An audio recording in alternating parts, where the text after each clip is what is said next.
പശ്ചിമ ബംഗാളിൽ ഇനി മമതാ ബാനർജിയുടെ പാർട്ടി തിരിച്ചു വരില്ല എന്ന് ഏതാണ്ട് ഉറപ്പായിരിക്കുകയാണ്.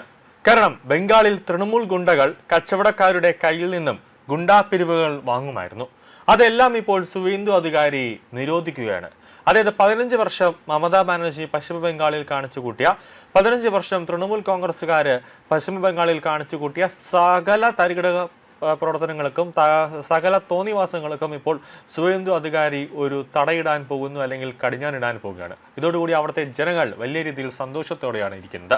അതായത് പശ്ചിമ ബംഗാളിൽ വർഷങ്ങളായി നിലനിന്നിരുന്ന തൃണമൂൽ കോൺഗ്രസിന്റെ കമ്മീഷൻ രാജിനും പാതയോരങ്ങളിലെ ഗുണ്ടാ പിരിവുകൾക്കും അന്ത്യം കുറിച്ചുകൊണ്ട് ശക്തമായ ഒരു നിർദ്ദേശമാണ് ഇപ്പോൾ സുവേന്ദു അധികാരി നൽകിയിരിക്കുന്നത്.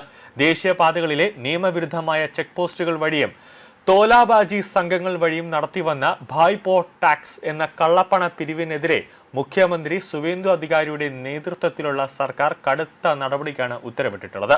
ബംഗാളിൽ BJP സർക്കാർ അധികാരത്തിൽ വന്നാൽ മെയ് 4-നകം തന്നെ ജനങ്ങളെയും വ്യാപാരികളെയും ഭായ്പോ ടാക്സിൽ നിന്ന് മുക്തരാക്കുമെന്ന് കേന്ദ്ര ആഭ്യന്തരമന്ത്രി അമിത്ഷായുടെ ശക്തമായ തെരഞ്ഞെടുപ്പ് വാഗ്ദാനമാണ് ഇതോടെ യാഥാർത്ഥ്യമായിരിക്കുന്നത്.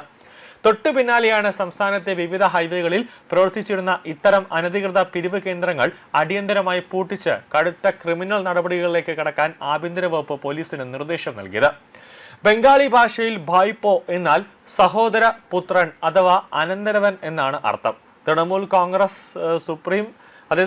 കോൺഗ്രസിന്റെ തലവനായിരുന്ന മമതാ ബാനർജിയുടെ അനന്തരവനും അതോടൊപ്പം തന്നെ പാർട്ടി MPയുമായ അഭിഷേക് ബാനർജിയെ ലക്ഷ്യമിട്ടാണ് BJPയും മറ്റ് പ്രതിപക്ഷ പാർട്ടികളും ഈ വാക്ക് ഉപയോഗിച്ചിരുന്നത്.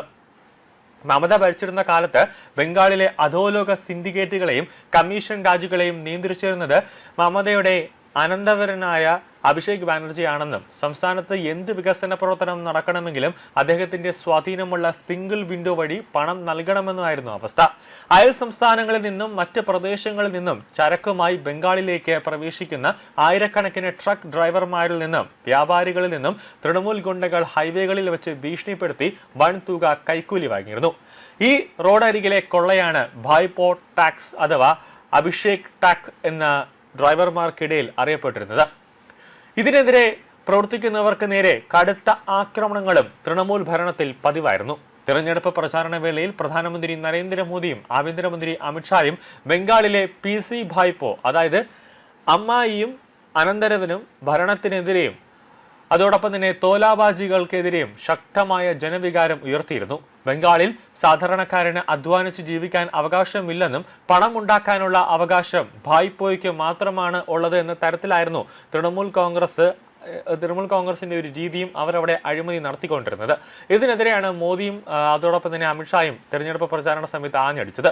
ആസാമിൽ നിന്നും വടക്ക് കിഴക്കൻ സംസ്ഥാനങ്ങളിൽ നിന്നും വരുന്ന ട്രക്ക് ഡ്രൈവർമാർ തങ്ങൾക്ക് ബംഗാൾ അതിർത്തിയിൽ നേരിടേണ്ടി വരുന്ന ഈ കടുത്ത അന്യായത്തെക്കുറിച്ച് നിരന്തരം പരാതിപ്പെടാറുണ്ടായിരുന്നുവെന്നാണ് അസാം മുഖ്യമന്ത്രി ഹിമന്ത ബിശ്വ ശർമ്മ ചൂണ്ടിക്കാണിച്ചത്. എന്നാൽ ബംഗാളിൽ ദേശീയതയിൽ വിശ്വസിക്കുന്ന BJP സർക്കാർ അധികാരത്തിലേറിയതോടെ സംസ്ഥാനത്തിന്റെ വികസനത്തെയും സാമ്പത്തിക ഭദ്രതയും തകർക്കുന്ന ഇത്തരം മാഫിയ സംഘങ്ങളെ വേരോടെ പിഴുതെറിയാനുള്ള നീക്കത്തിലാണ് ഭരണകൂടം.